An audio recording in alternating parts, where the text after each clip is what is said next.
mbokk internet Seneweb TV seneweb.com jëmaat ci mbég ci yow contentement comme niñ koy defee saa su ne dans votre émission au calme tey nag ñu dalala ci ndaanaan boo xam ne nee naa la yéen a ko doon laaj waaye tamit internet yi chaque jour ñu bindal ma ci li nga xam ne moom moo di commentaire yi kañ lay ñëw nag yàlla def na yegg si na incha allah ci li nga xam ne nag moom moo di Seneweb TV seneweb.com elle incarne un personnage qui fait vivre li nga xam ne nag moom moo di réfléchir et émouvoir des milliers de téléspectateurs yi nga xam ne ñoo ko daal di bëgg fonk ko ci lépp li nga xam ne nag moo koy daal di def mu boole ci fulak fayda ba rôle bi nga xam ne tey moom lañ ko daal di jox mu daal di ko réussir donc elle nous partage aujourd'hui son parcours sa vie ak lépp li nga xam ne tey moom moo leen soxal kan laa invité nii laay def maandu laay def ngeen woon ma sama invité bi kan la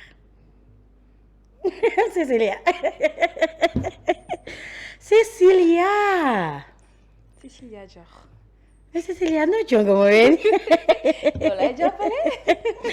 mais macha allah elle s'appelle Rosa Boissy ñu gën ko xam nag ci li nga xam ne moom moo di Cécilia Dior dans la série Marie et Momo fan yëpp nag yéen a ngi koy seetaan gis nañu série bi démb jooy sax xanaa def naa ko sama xol métti na ndax Cécilia daal amut limite kenn xamut fan la jëm ak Sénégalais yi tey xëy na moom dinañu wax tey fu mu jëm ak Sénégalais yi am mbégte ak contentement dalal la suñu plateau ñu bàyyi la nga nuyoog mbokk internet Seneweb TV seneweb.com. Salaamaaleykum. J'espère que vous allez tous bien. Man la Cécilia Dior. léegi naa da ngeen ma yàkkamti woon maa ngi nii je suis là. mu ngi noonu yegg si na d'accord Aïcha dañuy daal di tàmbali li nga xam ne nag moom moo di waxtaan bi su ma nee kan mooy Rosa Boissy loo may wax. Alors Rosa Boissy c'est une jeune femme sénégalaise. oui. qui est née au Sénégal qui a grandi au Sénégal. Sénégal la xam daal. Sénégal lu miin moom la xam. d'origine. d'origine sénégalaise. ah Boissy. Boissy di Mankagne. Mankagne. waaw. je savais pas je te le jure. Casamance ak Guinée-Bissau. déggal li. waaw non sant boobu nag Boissy maa ngi koy doog xam nga Mankagne dama doon dégg ndékki dama doon dégg yeneen i mais Boissy quand même. sant yi nag bëri na macha allah mais c'est vrai que ñu bëri non pourtant Boissy xaw na siiw de. d'origine Mankagne. père et maman. Maman. Ouais, je porte le nom de famille de ma mère. D'accord Boissy. D'accord mu ngi noonu donc Mankagne lañ leen daal di indil naka jekk xamoon naa ne li muy dégager nii laal na sud bi caractère bi ma am tey su ma la laajee tey lan moo la dugal ci cinéma lan nga may wax. Alors dañ ma woowoon casting. Ça fait très longtemps. dañ ma woowoon casting ça fait très longtemps. une de mes très bonnes grandes sœurs. Nicole. fan la woon casting bi. Marodi toujours la woon ma demoon def casting une fois deux fois. ñu may refoulé rek. mais la fois où ça a marché. C'était justement pour un rôle principal. pour la série Yoon. ok ouais, je l'ai regardé. Donc j'ai commencé avec Yoon. Et suite à ça machallah les projets se sont enchaînés par la grâce de Dieu. Ce qui a abouti aujourd'hui à Marie et Momo. Mais avant ñu lay sélectionner avant ngay dem def casting lan moo nekkoon vie Rosa Boissy. Avant ça j'étais étudiante. D'accord. À l'ISM. D'accord. Je suis un pur produit d'ISM. Oui. Loo doon ban filière nga doon suivre. J'ai un master en communication événementielle. D'accord moo tax nga mën communiquer comme pas possible. D'accord ay. maa gaaw a ruste. noppi na. Donc oui j'étais étudiante en communication. Je vivais ma vie tranquillement. À côté je faisais de petits boulots et tout parce que autant je travaillais pas vraiment. D'accord. Donc, je faisais de petits boulots et c'est suite à ça que justement ma dugg si dans le cinéma. gis casting bi daal di dugg ñu njëkk la woo ci projet boobu di Yoon mu nekkoon projet boo xam ne malgré que court métrage la. série bu gàtt la woon laa ko mën a wax waaye bu amoon solo aussi. parce que nga incarné woon fa une brave dame. nit koo xam ne malgré tout l'obstacle yi nga xam ne ñoo nekk ci kanamam yépp elle a su se transformer elle a su réagir li nga xam ne moom la bëggoon une femme d'affaires. C'était un rôle c'est vrai que rôle bu particulier la woon. parce que c'est pas une série boo xam ni tàmmoon nañ ko gis. ma doon incarner comme tu l'as dit une jeune femme très brave, divorcée, am doom, delluwaat sa kër chez tes parents. dugg ci mbay mi voilà dugg ci mbay mi. moo am fit kay. xam nga alors que c'était pas évident. voilà c'était très cliché pour une femme nga nekk dans ce milieu là. ba pare nga dugg ci village boo xam ni kenn xamula ñii di naan waa da nga ñëw jël seeni jëkkër ak yooyu y avait beaucoup de préjugés mu métti woon bu baax a baax. Mais quand on est vraiment quand on est animé de beaucoup de comment je vais le dire, quand on est animé d'ambition, da nga ciy dem ba jeex de. Et c'est ce que justement Solange a fait. D'accord non mention spéciale à Solange contrairement à Cécilia. Solange moom nit la boo xam ne ñëpp ko daal di bëggoon malgré que dem nañu ba ci gis ki mu bëggoon disparaître. Barça wala Barsaq. En tout cas ngeen jàngale waat fa beneen beneen kii sujet boo xam ne sonal na Sénégalais yi. di immigration clandestine. donc yoon daal amoon na fi yoon.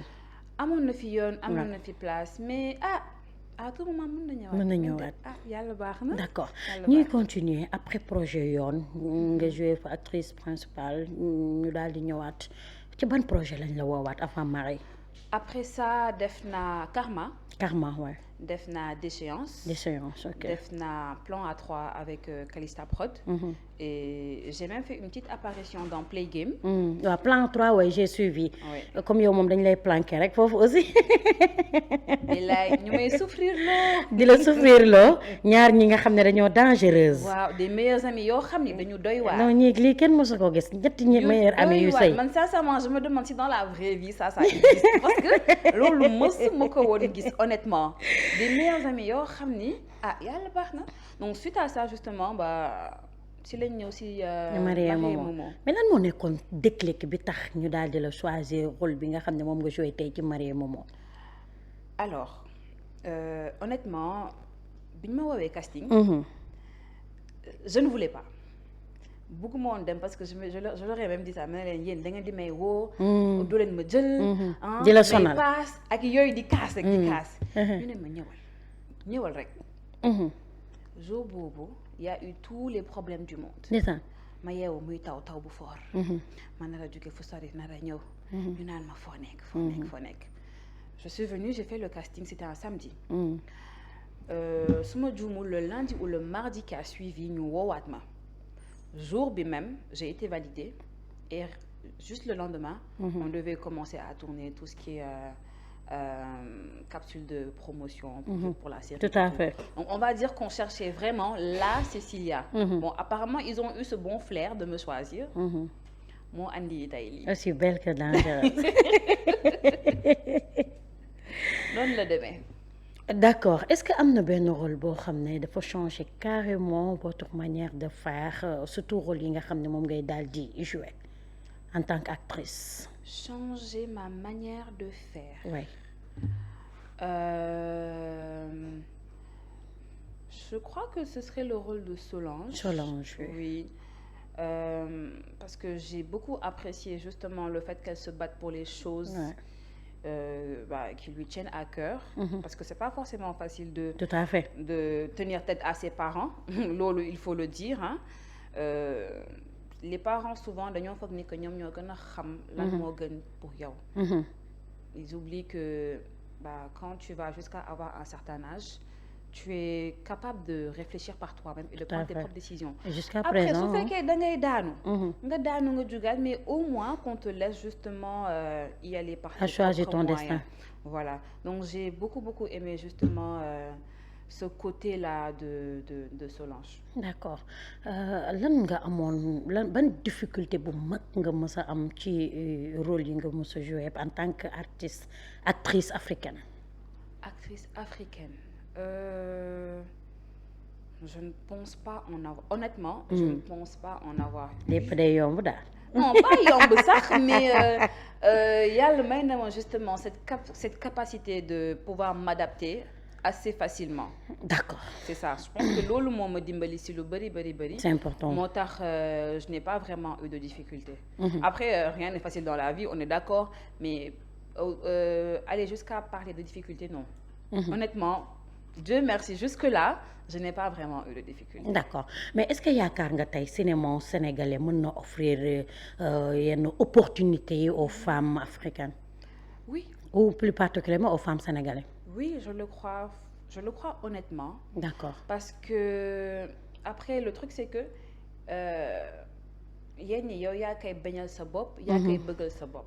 Tu vois donc si tu as des ambitions aujourd'hui d'aller à Hollywood yenn moyens yow yaa koy njëkk a jox sa bopp. Tout à fait. Parce que justement derrière ñu naan kii de day dem mën na dem. Surtout raaya yi nga xam ne bari na yaa ay raaya musique yaa Only Woman yaa bu Burkina bi nu mu tuddati. Donc y a pas mal de trophées yoo xam ne ñu ngi ko suñu actrices yi ñu ngi koy gagner au niveau de l'extérieur. C'est ça, c'est justement pour montrer que y a de vrais talents au niveau du Sénégal.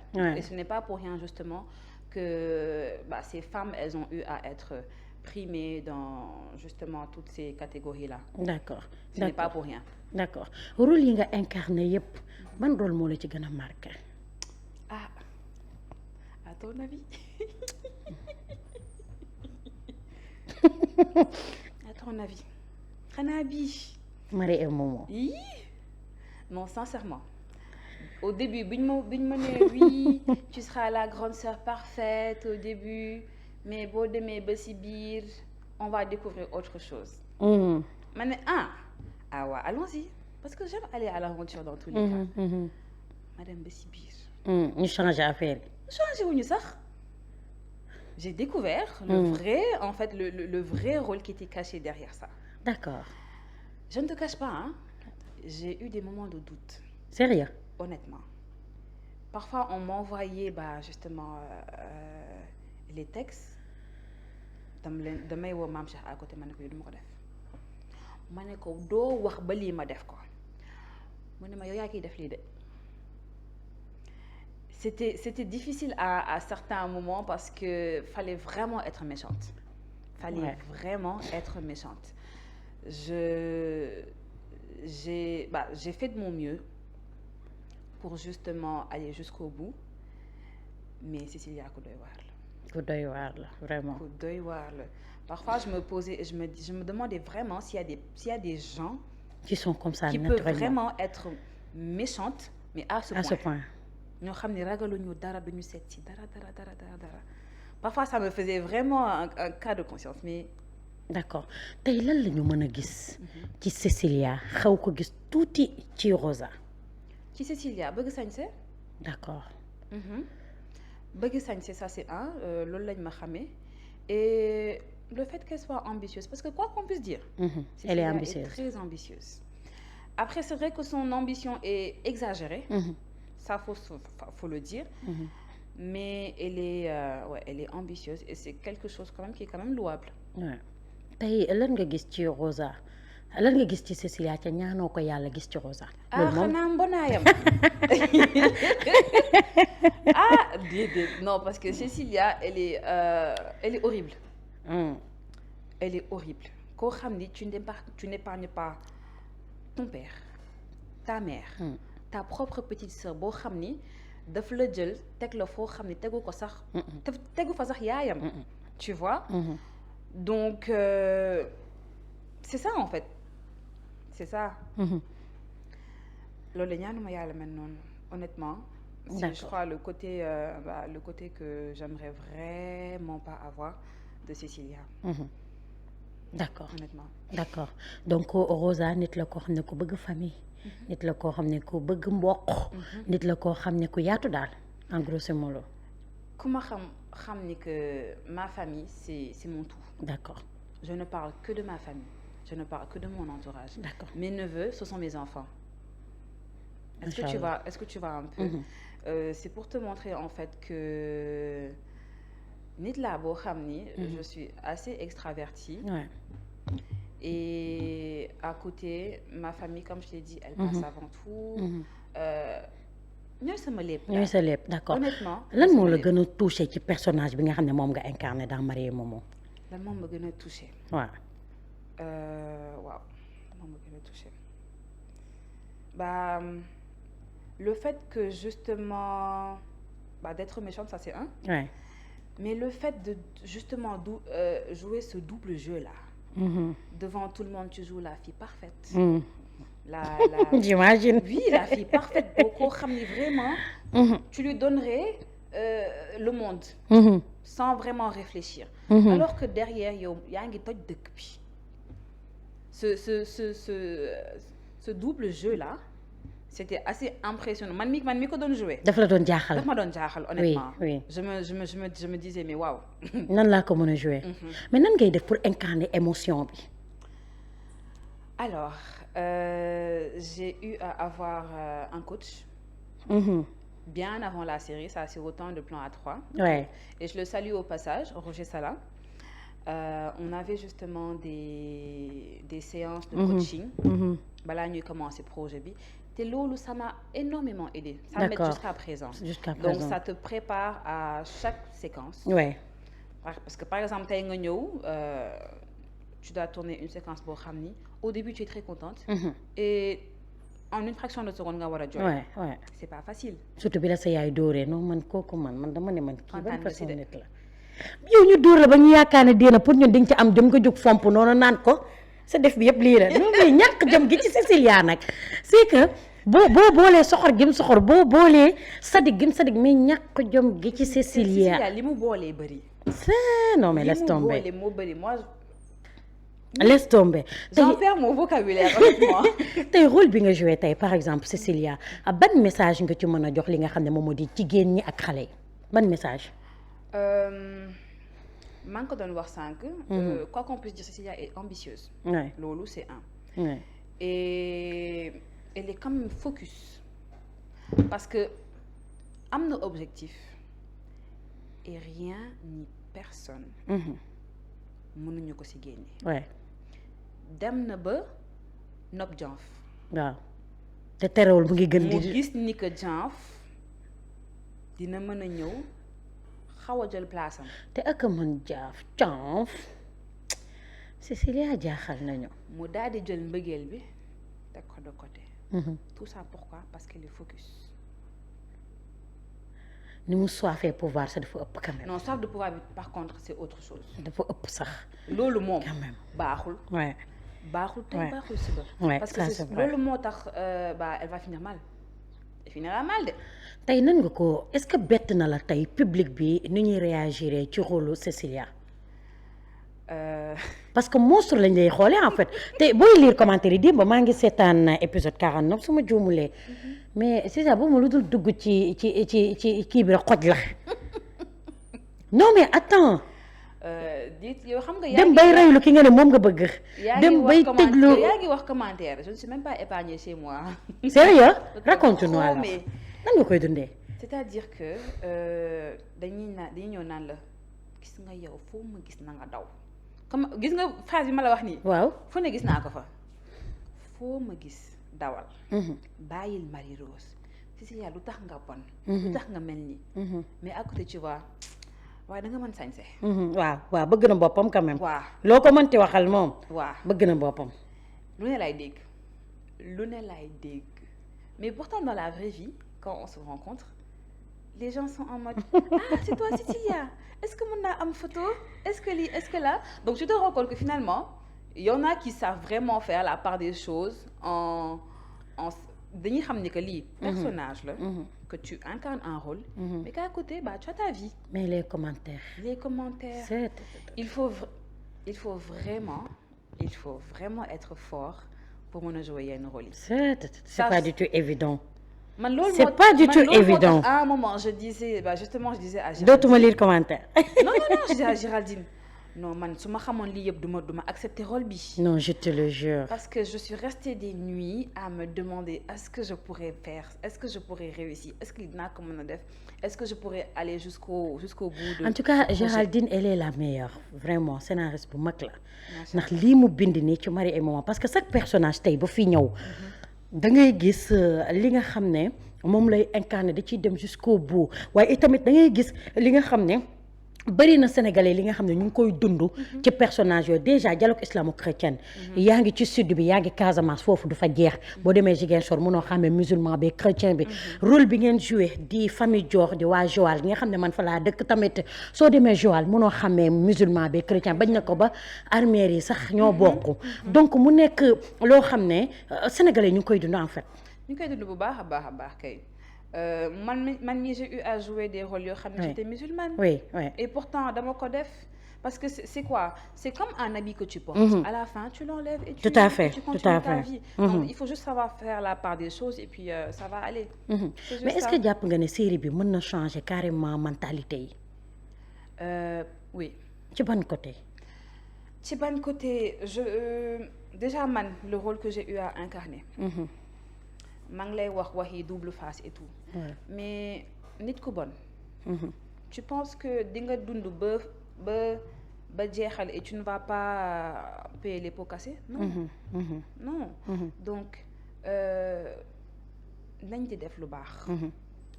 ku def lu baax am lu baax. ku def lu bon tamit balaa ngay di nga ko gis. C'est important. Tu vois? C'est important. Marie mi ngi nii c'est vrai qu'elle est naïve. Mais xale la. mu dem ba gis ki mu bëgg. mu jaxal ko lu ne. moo tax justement elle a eu à faire certains choix. mais ba mu demee ba si biir elle a vu. ah déet gisul de magama ko jaxase magama ko yàqal. déedéet waxewuma foofu. ah d'accord kon baax na sëyam bi nga tas. man Cécilia mi soxor na sëy jàmbur bi nga dem tas yow nobu ñu la. yow gisoo ko la nopp yow bëggante woo yow daal di setu mari yi daal ngay wër bu dul frère mari di ex mari yi luy sa problème ak mari non kii dafa doy waar waaye tey nan ngay dundee loolu à travers ci mbedd bi xam nga tey wax nañ sànq ci sa famille wax nañ ci commentaire yi mais mbedd bi tey nga war a dox ñu naan la Cécilia gis la regardu sénégalais yi. Honnêtement, je le vis bien. D'accord. Changeul dara ci sa doxalin, changeul dara ci sa comportement. Rien du tout. La dernière fois, je crois que j'étais à Saly. Mandal, j'étais en pyjama. Sincèrement, j'étais en pyjama. Dem Carrefour. Je vis ma vie tranquillement, choisir samay articles, dugg fii génn fii. Une dame qui vient qui me dit, yow du Cécilia ma ne ko si. mu xas ma ba ma raab. waaw naan ma kaay ñu photo.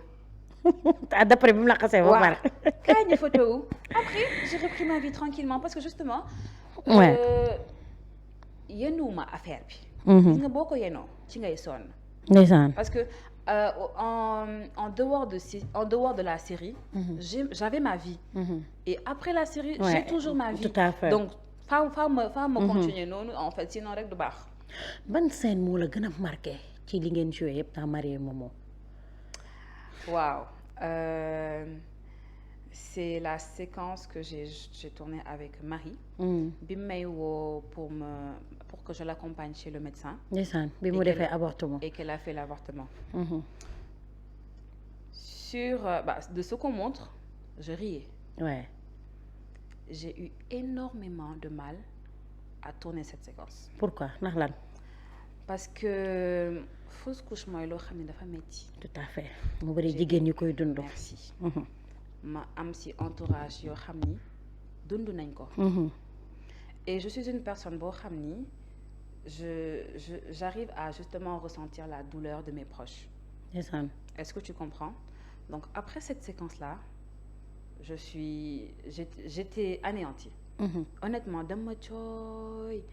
Parce que j'arrivais pas justement à me dire complètement méchante à ce point. Donc c'était une séquence très très très compliquée. Je me rappelle que Mahi dafa ñëw naan ma yow lii kii rek la. Arrête de pleurer et tout bu ñu def lii ma ne ko du si yow. ci ñi ko dund te ma xam leen la. Merci. D'accord. Du coup c'était une séquence qui m'a énormément marquée. Genre c'est la séquence vraiment. da nga am proche bu ko dund plusieurs fois sœur xarit. Oui. D'accord. Oui. Du benn du ñaar. D'accord. Tu vois. Donc ce sont des choses qui se sont répétées et même bu dul sax mes proches. waaw. doom dafa neex en fait tu vois. Et comme tu dis doom dafa neex. maa ngi tout à l'heure je te disais oui mes neveux ce sont mes enfants. Donc tu vois un peu. Donc c'était une séquence très très compliquée. Selon toi lan moo tax sénégalais yi bëgg série bi Marie et Momo selon toi. Selon moi. Ouais. Bah il faut le dire hein. Marie déjà. Marie c'est un personnage que les Sénégalais aiment. Donc projet bu mu mënti dugg. ñi dañ koy bëgg ça c'est un. Et elle a eu à interpréter rôle boo xam ni on la découvre d'une autre manière. On a aussi eu à découvrir yeneen personnages yoo xam ni. tàmmuñu leen woon gis forcément. dans ce genre de registre ay acteurs yu mag rek ñëw nekk ci Marie et Momo. Voilà. Même Momo mi nga xam ne ñu ngi koy doog a découvrir il a pu séduire li nga xam ne moom moo di le public. Voilà donc chaque personnage a donné justement ce plus à la série moo tax série bi tey ça a été c'est apprécié de tout le monde. ku si nekk en fait daf si dem à 1000%. moo tax tey sénégalais yi bëgg série bi. c'est important moo tax tey sénégalais yi bëgg série bi ñu bëri daal di ci focus ci li nga xam ne moom moo di Marie et Momo rawatina personnage bi nga xam ne Cécilia moom la incarné ñu bëri mu jaaxal leen ñu bëri dañuy toog naan est-ce que lii nit normal dina ko dund. Donc jàpp nga ne li ngeen joué dans Marie et Momo am na ñu koy dund dans la vraie vie. jàpp naa ko de. Honnêtement. jalousie ci famille entre frères et sœurs. loolu dëgg la dafa am parce que ce n'est pas pour rien que justement Géraldine a eu à écrire tout ça. Tu vois et peut-être que ñun xamuñu ci dara. Mais loo xam ni yow xamoo ko. bul wax ni ça n'existe pas. amul c'est vrai c'est vrai. D'habitude, ce genre de situation, ça existe. Ça existe. C'est très dommage. Mais ça existe. D'accord. Cécilia, elle est amoureuse ou bien gars yi loolu lañ may laaj. Amoureuse de Diof. Non man génn naa foofu de. Rosa. Quand tu parles de Cécilia. Rosa. Donc je vais reformuler ma question. Rosa, elle est amoureuse ou quoi? Ou bien Rosa mu ngi ci relation amoureuse voilà. Rosa est mariée. D'accord, elle est mariée. Oui. D'accord. Mariée depuis? Ça fait 1 an. Ah, machallah, félicitations et heureux ménage. Mariée à 100 enfants. 100 enfants. yal na la yàlla may njaboot. Amiin. Sa jëkkër tey ngeen toog jàkkaarloog série bi muy xool nan la koy dundee yéen ñaar ndax xam naa ne parfois dina ne man est-ce que kii laa takk man fekkee ma mais xam naa ne dina ko wax raconte-nous. Honnêtement on regarde la série ensemble là on est même en retard. Mais c'est-à-dire que yenn séquences yi quand ça arrive daf may xool daal ma c'est toi qui as tourné ça ma ne ko s'il te plaît ne cherche pas ma tête regardons tranquillement sincèrement mais c'est-à-dire que dafa dem ba il a pris l'habitude parce que rien qu'avec Plan A3 c'était un peu la même chose. On regardait ensemble, on faisait les commentaires ensemble et c'est quelqu'un de très compréhensif man chance boobu laa am. Il sait que c'est un travail que je fais et que après bah ma vie elle reprend. Donc il est fier de toi alors. Ah, il a pas le choix. Gis nga muy nappe moom bawul sa jëkkër ji. Et même enfin que ce soit lui ou ma belle famille. dañuy toog. ku si nekk di commentaire. Non Cécilia bi mu defee lii. bi mu defee là. Non tu as trop assuré ici mais pourquoi tu as fait ça pourquoi tu as fait ci. Et ça crée un débat ku si nekk di joxe son grain de sel et tout et tout. Et là tu te rends compte en fait que ton travail finalement tu le fais bien. Tout à fait. Et c'est super encourageant. Tout à fait. Honnêtement c'est super encourageant. D'accord c'est super encourageant tey lan mooy sa projet woo ci li nga xam ne moom moo di cinéma bi nga nekk en tant qu'artiste. Actrice. Écoute là je viens de finir justement Marie et Momo. di ñaan yàlla yeneen projet ba topp si inchallah. Pourquoi pas. Oui à côté je continue mon bu weesuwee projet yi sax trophée yi foog mu ñëw. Parce que Cécilia elle est vraiment extraordinaire. bu ko yàlla tuddee rek dina ñëw inchallah. Non lii moom jot na ñu primé la Cécilia lii moom dinaa ci wax ak gars yi. non Cécilia dafa doy waar. Torop sax romb na ko. doy na waar de. papa damay toog ma ni man kii est-ce que feebarul kii est-ce que ça va en fait. Je te promets que mon papa dans la série. Ouais. à un moment daf leen ne. gis ngeen kii. war ngeen ko jël benn instant muy jël ay garab parce que comportement bi c'est pas normal. c'est pas normal je te le jure. ma ne ko tout ça c'est de ta faute. dem ba ñuy jaawale sa yaay naan ko xel bi neexul ak daa war a dem ci sikat say frère a gën a con say frère a gën a con ñoom jàpp nañu fi mu ne nii sa yaay fi mu ne nii la xel mi di commencer dem quoi. parce que ñoom mënuñu xalaat ni que man mën naa yegg ci yenn extrêmes yi en fait. c'est vraiment extraordinaire félicitations vraiment. merci beaucoup. mën nga dund déception. waaw. bu metti ndax say frère moom ñoo fi def gourmet national. gourmet gu mujjul fenn. gourmet gu amul fenn laay wax. gourmet dem ci baar bi naan semaine. di naan gourmet national. yàlla baax na ku ci nekk nag ak ñooy dundee gourmet ñoom boobu lañ opté moo taxit. li leen ciy fekk leen. ñuy def li leen seq kii naan rendre ma ci compte di dof-doflu. yaa ngi doy waar.